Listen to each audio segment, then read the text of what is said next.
Welcome back to another episode of the Organic Mindset Podcast with your host, Justin Williams. As stated last episode, got a lot of content coming, a lot of gems coming, and as always, new guests with new knowledge. So for this episode, I got somebody real special with me, so I'm going to let her introduce herself. Hello everybody, my name is Crystal Lassar Brown. I'm very excited to be here with Justin tonight and to be speaking to you guys. I'll tell you a little bit more about myself as we get further in the show. So yeah, as you could tell by the voice, it's about to be a real interesting episode. So first off, we pretty much just going to get straight into it. We did the introduction, that's that. But first off, you could pretty much start off by telling the people about yourself now. Well, I'll give you a little nugget right now, and then I'll talk about myself a little bit more as we move on. Sheesh. I am the Austin Premier Real Estate Queen. That's me, Crystal Lassar Brown. That's Austin, Texas you're referring to? Absolutely, Austin, Texas. Okay. So basically, I service Austin and the greater Austin area, surrounding communities, Georgetown, Pflugerville, Killeen, Leander, Liberty Hill, you name it, I service it. Okay. So can you tell the people initially how you got into real estate and kind of how your experience has been thus far? So my experience so far in real estate has been great. It's been awesome. I meet a lot of interesting people on a regular basis. I also feel that I get the opportunity to help people. Not only do I work with sales and purchases, I also work leases. And sometimes I run into people that have difficulty being able to lease a house. And it's nothing more pleasing for me than being able to help somebody to get a home that probably otherwise wouldn't have been able to get a home. Basically, I got into real estate several years ago. I started taking a real estate class probably 15, 20 years ago. And at the time, I was working full time, as I still do. And I just didn't have the time to dedicate to it that I needed to. I initially started taking it in 2003 or 4. I was living in Washington, getting ready to relocate to Atlanta, Georgia. So I started taking a real estate class then, and I didn't finish it. And I'm one person who's known for finishing what I start, but I didn't finish it then. I was working full time. Kids were still growing up in school, and I was working and grinding every day on my 9 to 5. So I just didn't have the time to dedicate to it. So sometime later, I started talking to my son about real estate, and he was talking about house hacking and all these great things he wanted to do. And I was like, well, you know what, son, if we're going to do that, one of us need to be a realtor, one or both of us. Before I knew it, this young man had went online, signed up for the real estate class, and was taking it. So me as a mother, I'm like, man, just that quick, he took the initiative and got into it immediately. And I'm thinking, okay, for one, I can't let my son outdo me, He's a young man, strong, handsome young man, but I couldn't let him outdo me. So he motivated me to sign up for the real estate class. And when I first started taking the class, I was slow motion. I really wasn't getting through the class like I needed to. So I went to visit my son. I think I stayed with him about a week. He also works a full-time job and has some other businesses that he's involved in. And I seen how much time he was dedicating to the real estate class every day. And I'm like, you know what? If he can do it, I can do it. So my son motivated me, and he would always encourage me too. So I finished the class, got my license, started practicing, and it's been all good ever since then. Okay. So going forward, I guess, pretty much sharing some insight on your experience. What advice would you offer to someone, young or regardless of the age, I guess? What would you recommend that, they do to kind of start their journey? Are we talking a real estate specific journey or any kind of journey? Real estate specific. If they wanted to go, become a realtor, broker, or whatever it may be, what would you recommend? I would recommend that they start school right away. Learn as much as they can while they're in school. Try to maintain as much as they can. While they're going through the class, I would also recommend like building a continuity book. So when the time arrives for you to actually go through those transactions, complete contracts, amendments, and all of those things, you'll have some material in your hand to reference back to. So when you say continuity material, can you, further elaborate on that for the audience, please, and myself? Sure, sure. So when I say continuity material, I mean those things that you're learning in the class. Be specific when you make notes. When you go through the 1 to 4 residential contract, actually fill that thing out like you're supposed to. I took the online class and I took the expedited method and got through the class as quickly as possible, and went ahead and took the state board, passed the exam, and got my license, and boom, I'm selling houses, right? And so I was on the spot, learned so much in class, it was hard to retain it all. So I found myself going back, trying to, pick up that additional information that I didn't retain. So I would just recommend while you're going through the class, take copious notes. Those documents, when you go through them in class, make notes on it, fill out the documents, have something to reference back to. And most importantly, finish the class, learn the material. And real estate is a very lucrative business, but it's also a rewarding business. And then in addition to that, you make your own schedule. You determine your own salary. There's unlimited potential in the real estate business, but you have to be self-motivated and be able to go out and meet with people. And sometimes you'll have customers that are semi-difficult or somewhat difficult, but you have to learn how to work with people and work through some situations that you would probably otherwise be uncomfortable in. Okay. So on the average, what would you consider, your average day looking like based off of, doing real estate in addition to doing getting off from, your regular job? Well, my regular job, I've been working for the federal government for some time now. It's a very challenging job, but also rewarding. But the thing about real estate, I'm passionate about it. So when I'm doing real estate, it don't even feel like I'm working. Excuse the slang. It's like something that I just enjoy. Seriously, I love looking at houses. I can look at houses online all day. And then after looking at houses online, I can go show houses all day. So I enjoy it. It does not feel like work for me. Okay. And so my next question pretty much is going to be, what is your experience working with the federal government? And, can you kind of shine a little, I guess, backlight on that? Not really necessarily, I guess, what you do more so in depth, but just kind of like the start of that and kind of, how you've, I guess, came so far and been with them so long. Okay, yeah. So initially, I served in the Army. So yes, I'm a Army veteran, Army strong. After I left the Army, I went to work for the federal government as a Department of the Army civilian. Absolutely love it. I've been doing it for a long time now. I've worked at several military installations, and I currently work for Army's Future Command based out of Austin, Texas. We have a top secret mission. I can't tell you what I'd do. If I did, I'd have to kill you. Shh. Okay. And do you mind, sharing some light on, how long you've been with the government? I have been with the government since 2003. Okay. We'll let them do the math.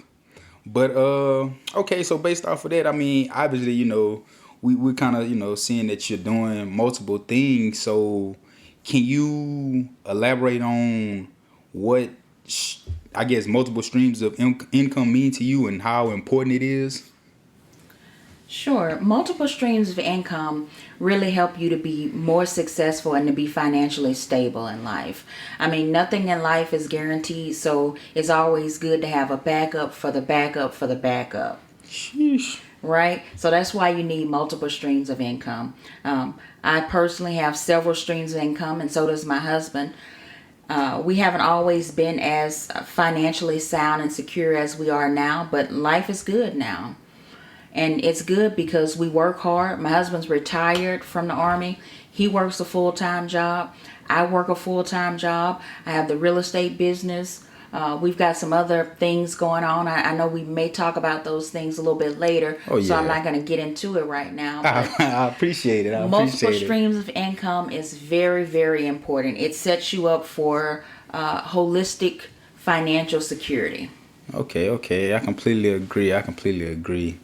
So in the midst of that, I kind of wanted to drop an additional gem. I was about to say drop a gem, but I mean, if you didn't take anything from that, that's your bad. But, I kind of wanted to go over, kind of give a couple of chapters. So just, you could kind of see, I guess, what was within one of these, books that I had. I think I read, I want to say maybe like last year. So the name of the book is How Rich People Think by Steve Siebel. And pretty much, I just flipped within the table of contents and some of the, chapters that kind of stood out to me. And it's pretty, like, my personal reading or personal experience from reading it. It's fairly easy to read, and it's almost like a kid's book. It plenty of pictures in there, so you won't get bored pretty much reading. And then you also see kind of like these different people and just kind of different things that they created, and just it'll kind of also elaborate on how they think. So some of the three, I want to say, top chapters or whatever you want to consider that stood out to me was, let me see. So the first one I would have to say is middle class focuses on savings and the world class focuses on earnings. So initially with the book, I was kind of like big on not really classifying people as being rich, poor, or middle class. And I mean, I feel like it's one of those things that we all know does exist, but I feel like it's kind of hard to put a monetary value on it. So, this book kind of gave me like additional insight as far as like, okay, maybe it is middle class from a certain standpoint, or maybe it is, world class from a certain standpoint, but not necessarily from just a monetary standpoint, because I feel like it's, also important to be, rich as in spirit. And, I don't really want to elaborate like it's, as far as like on a spiritual level, but it's important to, kind of be true to self and know self before, before anything. Because I always, tell my people, like, and I probably shouldn't say this, but people are, always lie to themselves and make it sound so convincing before they lie to the next person. So, that's just kind of something to, kind of take in. But another chapter that stood out to me was the middle class believe money is earned through labor, while the world class believes that money is earned through thought.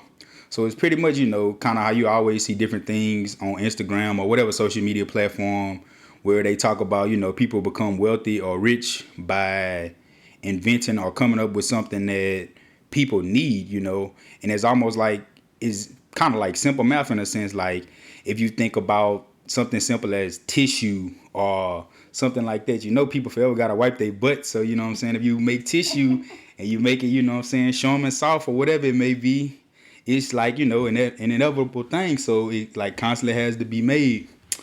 And the last one, and I feel like a lot of people could possibly relate to this one, is the middle class believe money is about status, while the world class believes money is about freedom.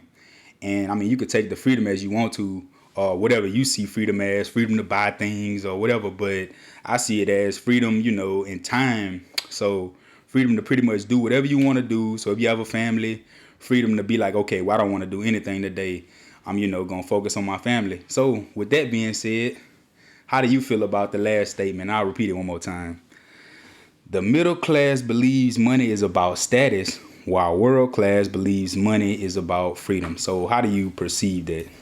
I perceive it similarly to what you said. So money does bring you a type of freedom, right? It brings you freedom, as you said, to spend time with your family. It also brings you freedom to be able to make choices that you can't make when you don't have money, or to be able to do things that you wouldn't be able to do if you didn't have money. It also gives you the freedom to, be able to compete in the world like you wouldn't be able to compete if you didn't have money or assets. And when we were talking earlier about multiple streams of income, there was one thing I wanted to mention that I forgot to mention earlier. It's a gem. One thing I like to talk to my people about is investing. That's something that we don't do enough. Some of us were raised, especially us old and older generation. I'm not old, but some of the older generations were raised where they wanted to save. They put the money in the mattress or in the shoebox under the bed, and if you put it in the shoebox, you only gonna have what you put in the shoebox. If you put it in the mattress, you only gonna have that same amount you put in the mattress. So we gotta learn to invest, to multiply that money, to you know what I'm saying? We gotta learn to put that money to good use to bring in a return. I'm talking about investing in stocks and bonds, investing in businesses, investing in putting some money in your 401k, your TSP. I preach the same thing to my kids. I tell my kids, I've told my kids they can be millionaires, and they are on the path to become millionaires right now as we speak. So when you said, all of those different things, stocks and bonds, are you referring to what Jody was referring, or Melvin was referring to on Baby Boy when he said guns and butter? I'm not familiar with that quote. I do know the movie, but no, I'm talking about stock market investment. I'm talking about the S&T, the Dow Jones, Okay. the TSP, the thrift savings plan, the IRA, your 401k. Okay. I had to pull a card. Obviously, I still got that. She fell horribly, but I mean, you made me think of something though when you said, money in the shoebox or money in the mattress. So, what about putting money in the bank, in a regular bank account, whether it be checking, saving? What's your views on that? So I've learned from my own personal experience. Yes, I want to have a fat savings, if that's the right term. I want to have a cushion, right? But with that fat savings, you only get so much of a return. So you have in your savings account, yes, you have a cushion, you keep a cushion, but there, like money market accounts, there are high yield savings accounts. If you're going to have money in savings, those are the things that you need to look into, and not put all of your money in a regular savings account in a bank with a low return on it. Okay, and one particular thing, I kind of wanted to elaborate on just from personal experience. So, whenever I had whenever I was about to graduate, did graduate, however, from high school, in whatever year that was, it's been so long, can't remember. But I pretty much used all my graduation money and invested it into a CD, which is a certificate of deposit. So basically, you just go to your bank, just like you setting up your checking account or savings account, and be like, okay, I would like to invest in a certificate of deposit, and pretty much your return rate will be based off of the length. So I kind of just wanted to, I guess, kind of experiment because I was always seeing, like high returns. So of course, I only did it for, I want to say, maybe like a year, and I was really kind of disappointed when I went and pulled my money out because I only had like maybe an additional $20, but that's more that you'll have, you know, in a CD compared to a savings account or a checking account, because I want to say the interest on there is so low.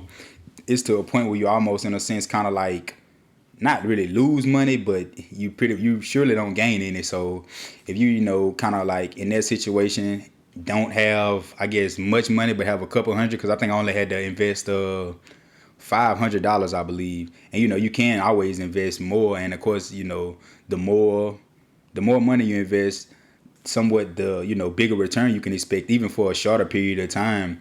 But at the time, like I said, I kind of used graduation money and just a little additional money that I had, and I feel like overall it was a good choice. And there's also other options out there if you don't have much money, like Diversifund. So I recently invested my money within Diversifund, where it's pretty much like a REIT, where you'll get your money and you invest it within commercial real estate, and you pretty much don't have to do much at all. Like I said, definitely go check out the website, and that's Diversifund again. But pretty much the same thing, $500 minimum. But do your research, watch your videos on YouTube or whatever, talk to your people, communicate about it, and yeah. But I feel like it's a good thing. Like I said, I haven't really seen any returns, but I mean, whenever I do see the returns down the road, which is after the property is sold, so that could be months, years, however long. But either way, y'all be the first to know. Hopefully, I'll try. But Do you have, I guess, any additional things? I mean, we already kind of talked about stocks and, kind of stuff like that. We don't have to touch on we'll get into real estate later, but do you have anything just off the top of your head that you could think of as far as like different types of accounts or previous investments that you made that were kind of, you know, out of the ordinary or something that people don't really kind of hear about or anything like that? I can't really think of anything out of the ordinary. Years ago, I had some savings bonds, and people don't really, do savings bonds anymore. We end up cashing those in and invested in some other stock. And you know, to be honest, I didn't have a whole lot of experience investing in stock. But I remember when my husband Angelo was in Iraq, he was still in the military then, had a little extra money coming in, sent some extra money home, and I invested in some Google stock. And that was one of my earlier investments, and it actually did very well. Can we get a time frame? We need a time frame. That was probably in 2005. Sheesh. So it did very well, and from there I've kind of expanded my portfolio, and I'm open to more options now and more things that I wouldn't have normally been open to. Growing up in a black community and older parents, it was about trying to save or put money in a savings account, shoebox, however you keep it. And, there wasn't much education on investments and things like that. Yes, my parents had a savings account. My dad had a savings account. But it wasn't a whole lot of investing and things like that going on. Okay. So, I mean, I feel like, we pretty much highlighted the importance of, investing, and pretty much just kind of like saying is like the book said almost, it's not about, how much you save, but it's more so about how much you invest, because, I mean, you could save all you want to. And I was actually watching a video on Instagram earlier with Grant Cardone, and he was like, if you make $50,000 a year, in 20 years, you will be a millionaire. But, it's about pretty much bridging the gap and making that future a reality now, just as simple as that, really. But, yeah, I feel like, we kind of hit the highs of investing, and not to take you back to work, but I constantly just keep thinking of other things. So I know earlier you said, a TSP or a thrift savings plan. Can you give a little insight on that? Sure. So the TSP, it's the thrift savings plan, often referred to or called the TSP. It's like a government 401k plan. It's the government's version of a 401k plan. So they have it available for military and civilian personnel now. Shortly before I left the military, probably about 2 or 3 years before I left the military, that's when they start establishing the TSP for military. So I had a little bit of money in it then. And when I say a little bit, I mean a little bit, a couple of $1,000s. So when I left the military, I left that money in and rolled it over to my government TSP. And over the years, it has really grown. So within the TSP, you have several different like stock options. So you can, the G fund is one of the safe stock options, and you get a very little return on your money, but it's safe, secure, and you rarely lose any money. But they have a full portfolio of options. They even have what's called life cycle funds that you contribute to based on your target retirement year. Okay. Well, I feel like everybody kind of already know what I'm about to say about the, TSP. So, of course, I was, I work for the government as well, enrolled in the TSP. And, they knew what I was when I initially got hired. So they automatically, put me in the G fund. But the only thing about everybody else's returns compared to mine is, mine big. But, yeah, I that was really kind of like the main thing I wanted you to, touch on. Like with that was pretty much just kind of elaborating on, I guess what makes that, I guess, different from an average 401k. Because, I mean, I feel like, I heard, various 401ks, have this, have that. But I feel like, it was kind of unique initially with me, getting hired. I'm like, okay, that's pretty, that's pretty interesting. But we didn't talk about the matching. You tell us a little bit about the matching.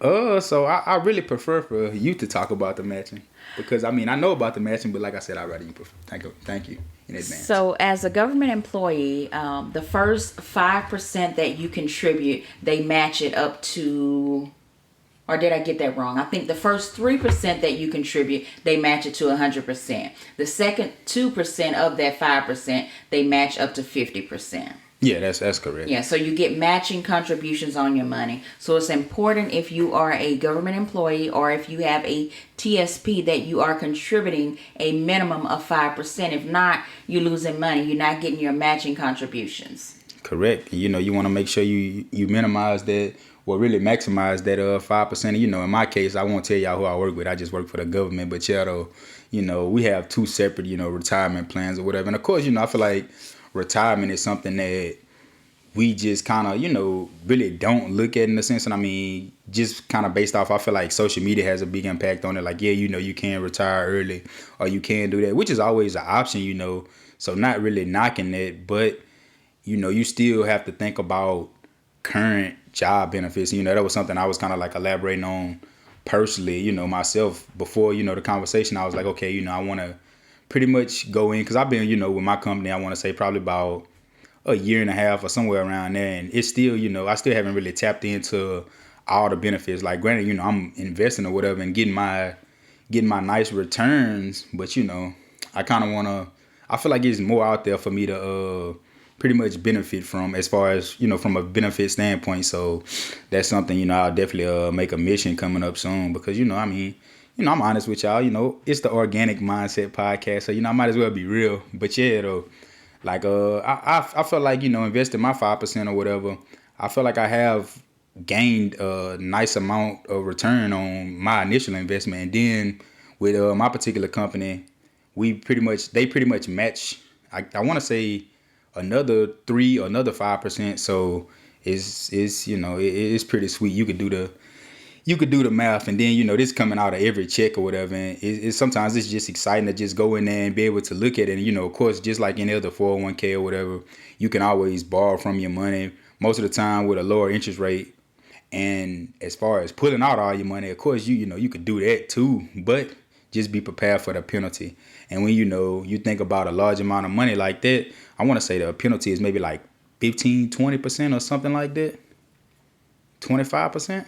Sheesh. Well, see, you learn something new every day. But yeah, 25% penalty. So I mean, that's just like if you got $100,000 in there, and take let the people have 25% of your money. Let That the man have 25%. I ain't want to say that, but yeah, pretty much let the man, let the other man, not the brother man, have But nah, though, it's important to utilize all the tools like that. And I feel like a lot of people, even like other jobs, because I mean I worked at previous places. I'll give y'all background on that at a later time or whatever, more content coming.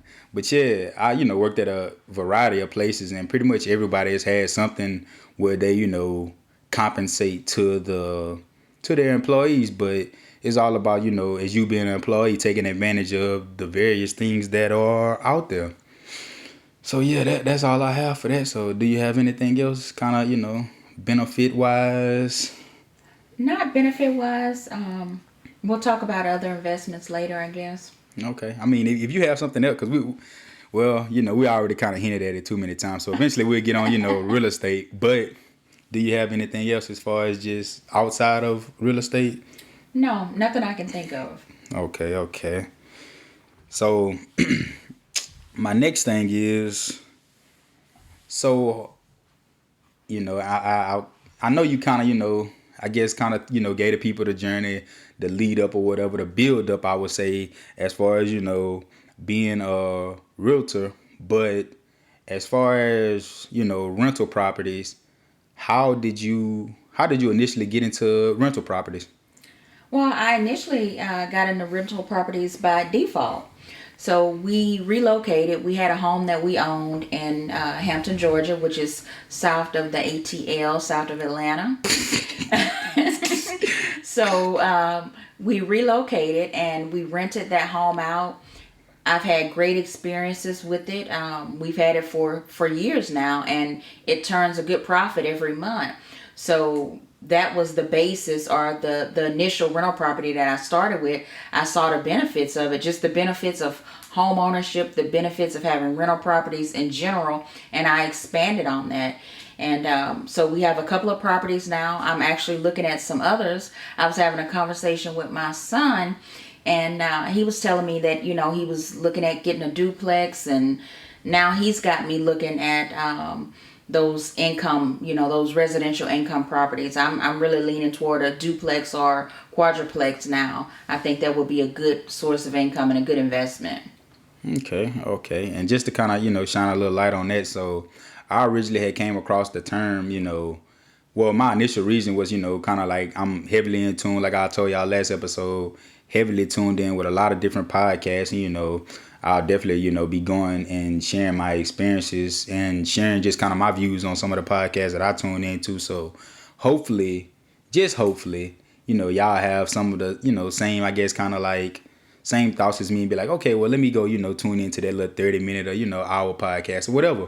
But, nevertheless, bigger pockets podcast. So that was like a huge one for me. And just two, I guess of the acronyms that they kind of came up with that really stood out to me was the Bird method and also, house hacking. So, the Bird method, I give y'all an assignment and y'all go look that up. But another interesting, way to invest in real estate. But as far as house hacking, you pretty much, is more so, I guess, associated with multifamily homes, as you stated, like a duplex or, a fourplex or whatever. But within house hacking, you pretty much, well, in most instances I've seen, they take out like a FHA loan where, you're looking at a lower interest rate of like about, 3.5% or something, somewhere around there. And, your credit score, I mean, just do the research. I want to say, don't quote me on this, but I believe it's around like 620, 620 or somewhere around there. I was about to say 670. But yeah, either way, that I feel like that's a fair credit score. So yeah, it's kind of like based around that. And pretty much with the process, like I said, it's kind of heavily associated with duplexes, triplexes. But I've seen, where people pretty much house hack a regular home as far as like a 4-bedroom or something like that. Like the guy on Bigger Pockets podcast, he pretty much had bought, I want to say, a regular size home, 4-bedroom. I believe it was like maybe two. I want to say a 1 bed. It was kind of like a weird setup, but it was in a weird city also. So 1 bedroom downstairs, I believe, and the other 3 were upstairs. So with that, he pretty much had he did it so weird. Like he pretty much rented out all 3 bedrooms upstairs, and that was kind of like the people lived upstairs, and it's kind of like, I guess you would say, kind of giving up some of that comfort. And that's kind of like one of the biggest things that they elaborated on. Like I'm used to giving up comfort. I don't think I'd be that comfortable. I'm like more so kind of simple guy, like duplex or triplex, and they get the other 2 sides and I get the one side. Simple as that. Like I would be able to, would be willing to give up one with it being better than the other, but that's, like I say, my preference. But anyway, back to this dude. So he pretty much was house hacking and, had Airbnb going on also. So, Airbnb is kind of like no limitation. They could pretty much rent out, 1 room or whatever. So that's kind of what he did. He got downstairs. She, I don't know why she laughing. I might get her to tell y'all after this. But yeah, so he upstairs, he rented out the upstairs or whatever. And I forgot how much he was actually charging them. But downstairs, he was, I want to say, sleeping on the couch. He split the downstairs and like put a little shed in between and was renting out the other side as Airbnb. So he was like, pretty much they were covering the mortgage, and I want to say he was grossing about like 500. So that's pretty much like the whole aspect behind house hacking, just, in simpler terms. Like I said, of course, do your research or whatever and kind of find out, what's the right property for you and why.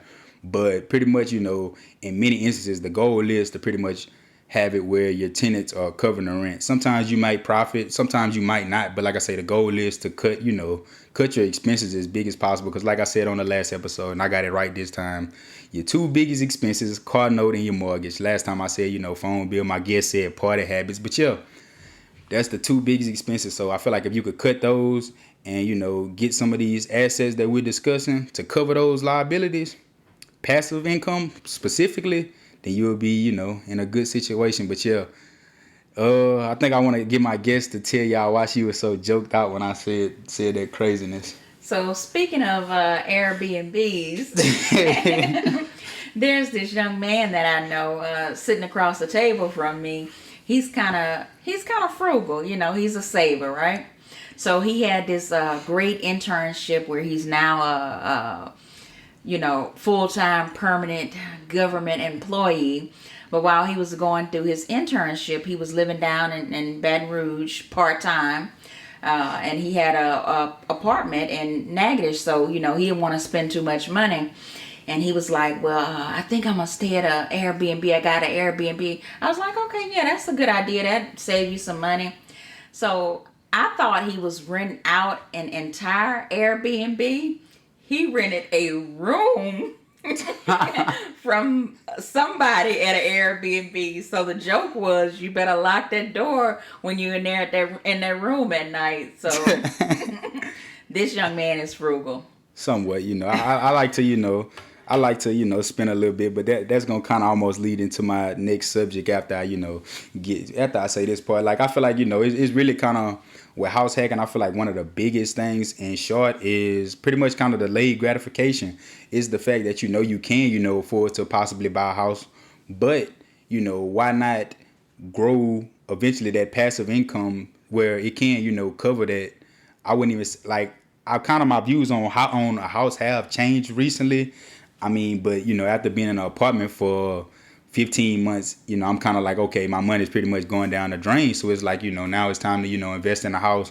But why not, do it in a smart way where you can, pretty much get your foot in the door with real estate. And the good thing about house hacking is, it's a residential loan. So you have to stay there for 1 year. But after 1 year, you could pretty much go do the same thing again. So that initial, money that you were getting to cover your rent, now someone else could move into your spot, and that's, even more profit coming in just off of that. And it's kind of like a continuing cycle. And I hope, I explained that clear enough. But yeah, delayed gratification is the biggest thing. But that brings me to my next topic. You ready for the next topic? I'm ready for the next topic. All right. So the next topic is, and I feel like this will kind of, hit home for a lot of people because I feel like it's a common thing. And, everybody's views are different on, I guess, the specific subject or what they would put in this classification. But what are your views on certain materialistic items that are considered liabilities? And some of the things I guess I would consider is, shoes and clothes. Because, I mean, of course, we regular people, we don't have to maintain an image. So why would you consider shoes and clothes a liability? They're a necessity. You're not the caveman. You're not walking around in a cave. Oh, I'm sorry. Let me further elaborate on that then before you even finish that. Thank you. So how do you feel about, all these designer clothes and designer shoes, things of that nature? I think, for one, it's a personal choice. If you can afford it, you do it. Mm-hmm. But you don't go broke trying to do it. You don't go broke trying to put on a pair of red bottoms. If you can't afford those red bottoms, or you got to buy a pair of shoes and paint the bottom red, leave them where they at. But I will say this, when you work hard, you got multiple streams of income coming in, you have to reward yourself for doing the work that you're doing. It's just like anything else in life. You got to be able to reap the benefits. Sometimes those benefits are buying this nice Louis Vuitton bag and putting it on your side. Putting those red bottom shoes on your feet. But do it if you can afford it, and if you can't, don't do it. Okay. I mean, and I somewhat feel the same way. Like, I always say that your mindset can change, in a matter of days, weeks, or months, just because everybody has, different types of experiences. So I always used to think, and I specifically, like I said, said shoes and clothes because I feel like, of course you do need it, but it's always, a cheaper option. And I feel like something that people kind of like horribly, I want to say, associate certain celebrities with, like wealthy celebrities. Like, well, I wouldn't even call them I don't know what I would call them, but pretty much like people like, Mark Zuckerberg or, Bill Gates and stuff like that. Like, people will see them and they'll be like, okay, well, they have on, these cheap clothes and stuff like that. But in reality, some of the clothes that they wear are higher than, the average person, but they just don't have a logo on them, Right. And I was like so amazed to kind of see that because I'm like, dang, that's kind of like making sense because I feel like it is a different level of, kind of like being humble in sense, like in a sense they pretty much, associate with, people just like me and you. They stand in line just like me and you, but that's kind of like what, social media shows you. Like, I guarantee you they get some type of, special privilege or can skip the line here, skip the line there, So I definitely, kind of like agree with that. But my views had personally changed on, I want to say, you know, certain things such as like watches and like kind of cars and things, you know, of that nature, just pretty much being, like she said, you know, of course don't buy it if you can't afford it. But I feel like sometimes, you know, things like that can get you noticed by people, you know, that you want to surround yourself with. Like as far as, you know, cars, you always see people, you know, have different billboards on their cars or, you know, whatever, just to kind of like promote their business. So you kind of like never know the outcome of that. And as far as like watches, I was kind of seeing, like I say, on Millionaire Mindset podcast, they were talking about, you know, different like Rolexes and things of that nature. And it kind of, you know, discussed like whenever they go to certain places, people see the watch and they're like, okay, you know, now we want to, you know, talk to them. I'm not saying that, you know, it should be just that, but it's kind of like using it as a tool, you know. I agree. I agree. A long time ago, Angelo and I had this conversation about sometimes people treat you differently based on, and I'm not saying this to, you know, to be all that or anything like that, but like sometimes people treat you differently based on your appearance, what you have on or how you look or what you pull up driving. We've had that experience, you know. And I mean, that's just how it is in life. But speaking of vehicles, may I ask a question now? What's that question? That white car that you drive, what kind of car is that? That's a nice ride. So I really didn't want to say this, but I drive a Maserati. Oh, that's what it is. Chill out.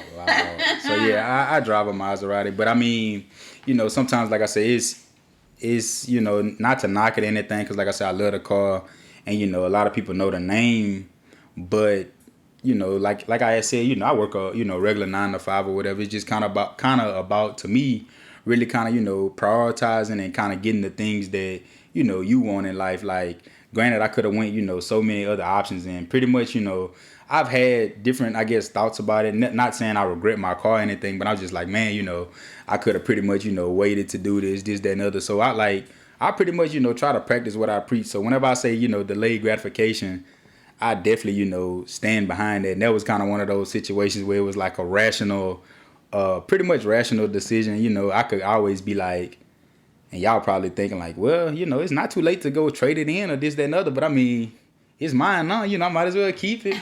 But now on a serious note, you know, I was always like, man, you know, it's a cash car. Like I could, you know, always get like a cash car or whatever, pretty much cash out, don't have a note, this, that, and the other. And, you know, that kind of comes to mind, but you also just have to be aware as far as, like, kind of, I guess, what you can actually afford, you know, and be comfortable with. And like I say, with my car, I can afford it and be comfortable, still have, you know, money to invest. So it's not, you know, it's not all bad or whatever, but yeah, that's kind of just, like I say, one of the things. If you could, you know. I didn't mean to put you on the spot, but that's a nice car. Yeah, you pretty much did that. But, I mean, like I said, definitely, you know, delayed gratification. Once I pay my car off, I promise I'm not getting another car until my passive income. Next day. Until my passive income can this cover. This man love cars. That's one thing about him. He love cars. My passive income has to be able to pay for my, you know, so somebody else got to pay for my car pretty much. And that's just, you know, as simple as that. But yeah, I mean, got anything else on that topic? No. Okay, you want to tell them what you drive? Maserati. Okay. And what was your initial thought behind getting a Maserati? There's so many, you know, other things out there. You know, you had you know, could have did so many other things. Why Maserati? Well, so when I got the Maserati, I had another car that I absolutely loved. I kept that car. What really made me want to get a Maserati, my husband Angelo got a Maserati, and I couldn't stand to see him driving a Maserati and me not have one. So he's got the car, I got the SUV. They said they had this, you know, couples gold thing going on. So, you know, whenever they park in the yard, they both have them, you know, back then. People just pass by, blow the horn, you know, look crazy, whatever it may be. Well, you know, we both had BMWs. He got rid of his Beamer. I kept my Beamer. And I got the Maserati because he had a Maserati. It's a couples thing. I drive what he drive.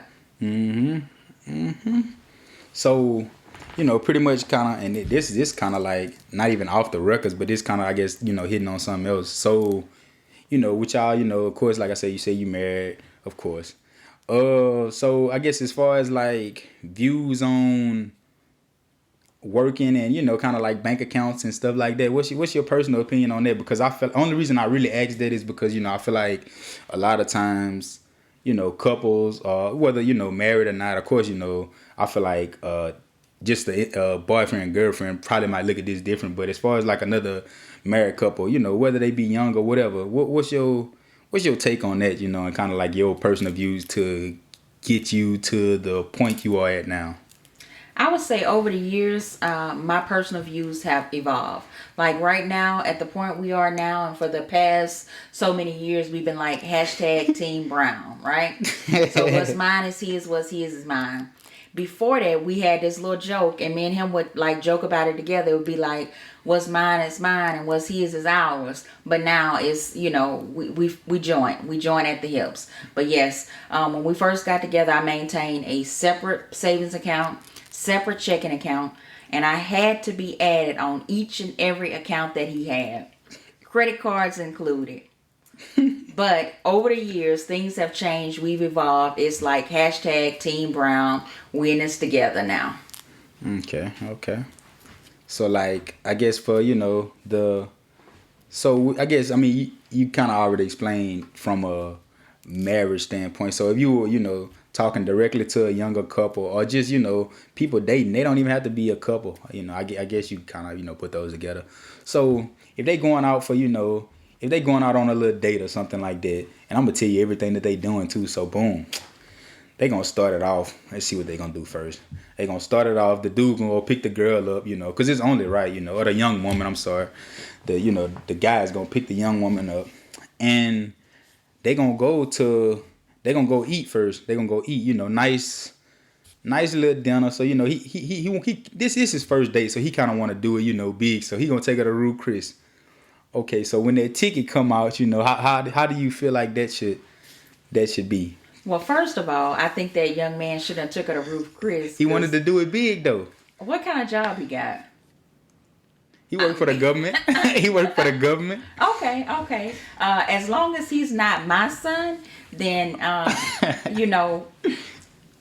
On a serious note, I think he should be a gentleman. He elected to take her there. I think he should pay the check. Okay. Now, if she's about anything, she'll at least try to pay the tip.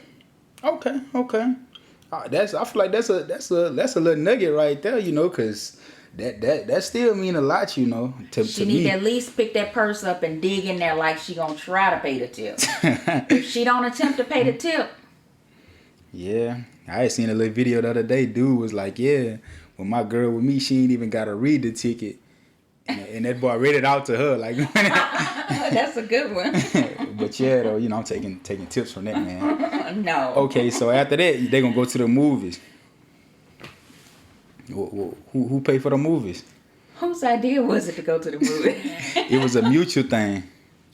So, I came up in a time where the guy treated the lady, period. Okay. But if we're talking about my son, then we not talking about. She got to bring something to the table too. We're not talking about your son, though. Okay. Whoever he may be. Okay, we're not talking about my son. Nah, we talking about just a young man in general. Okay, so when I grew up, what we did during my day, if the guy took you out on a date, he paid for the date. Okay, I mean that's really fair enough, but I'm kind of glad you said that. Almost gave me the responses that I wanted. So. Going forward, then what is the splitting point where it's eventually like, okay, now she has to contribute. So if she is worth anything, if she is worth the shoes that she got on her feet, she gonna take you out sometime and be like, no, I got it, baby, don't worry about it. Just like that, huh? Just like that. Probably. And that's how you know if she worth it. Okay, probably ain't worth 2 flies smash. Probably. But yeah, I like that though. That's I feel like they kind of give a little insight too, because I feel like now it's kind of like more so, just one-sided pretty much. Not in all instances though. I will say it is people out there that's willing to kind of contribute or whatever. And that's how it should be. I mean, like even though I say that, yeah, I grew up in a day where like I'll say it like a dude. If you taking me out, you taking me out. Yeah. And that was my expectation. Now, not that I couldn't cover my own, but you asked me out. Yeah. And then after we went out on that date, you called me again, like, hey, you want to go out and have dinner? He taking you out again. You taking me out again. Okay, well, that makes sense, and I appreciate the honesty. Like, I feel like it's kind of like a little discombobulated, because, it's like multiple things with it. Like, okay, yeah, I don't mind taking you out, but you already know what it is when we get back to the crib, Really? That's kind of what the people view. Is that like a sort of payment, or? I mean, I don't know. I try to tell them, like, prostitution is illegal. That's a cheap. She not worth much then, if that's all it takes. 2 flies smash, like I said. But yeah, though, that kind of give a little insight. But me, I always gotta build it up. So so with that, when does it get to the point where they get together about bills? What's your views on bills? Now, I know your standpoint on bills as far as like, this is what I do, but your views on bills. 2 people living together. I'm a dude. I'll be like, all right, pack your stuff up. Come move in with me. What's your views on the bills? Because I feel like a lot of people kind of get that misconstrued. Like, so because I've always been an independent woman, and I'm gonna give you my honest opinion. I think bills should be. I'm not gonna say we gotta split everything down the middle and this, that, and the other, but over the years, I would say, like with Angelo and I, for example, over the years, the lines have gotten blurred. I mean, initially, like, he did X, Y, and Z. Now it's like we do, or I do, and it's okay, because what's mine is his, and what's his is, yeah. We share, and we share alike. But initially, I think, each person need to bring something to the table, right? So let's just use you for example. You Okay. successful in your own right, got a good career, got some things you're doing on the side. Mm-hmm. You may meet a female or have a female, and she's working, but she's not at the same level you are. Yeah. But as long as she's doing something, you're not taking on a project, and somebody that's trying to do something, if you have to step up to the plate and do a little bit more, that's okay, as long as she's trying. Okay. So I would say the expectation should be that whoever is able to, they do what they can, and then whoever is not able to, do whatever little bit that they can to make ends meet. But I don't think the burden should be on one person. I don't think a man should give up his whole paycheck and the woman give him $20 to spend. I mean, I just don't think that's right. Okay. That's completely understandable. But you say don't pick up a project. I mess with them hot boys kind of tough. So what that boy say, give me a project, chick. When I say project, I'm not talking about her. She can be from the hood. She can be from the projects. She can, whatever, as long as she's trying to do something for herself. I mean, when I say a project, I mean somebody that you got to fix up, prop up, bend up, lean up, put them together, and try to make something out of them. Build the bear. Right. And that's what we're not trying to do. Got you. Because in order to be successful in life, it takes 2 people with common goals, both working and trying to do something. I respect that. Period. Yeah, you had to say that period part. Drop the mic. I don't know who you think you is with that one, but yeah. Okay. Well, I feel like that pretty much, kind of wrap it up for my question. So you got anything else for the people in any aspect, from any, point of view, whatever you got? No, it has been my pleasure sitting down and chit-chatting with you, and I hope everybody can take something away from this. If you come to Texas and you need a realtor, you know where to look. But furthermore, like always, peace to the next episode.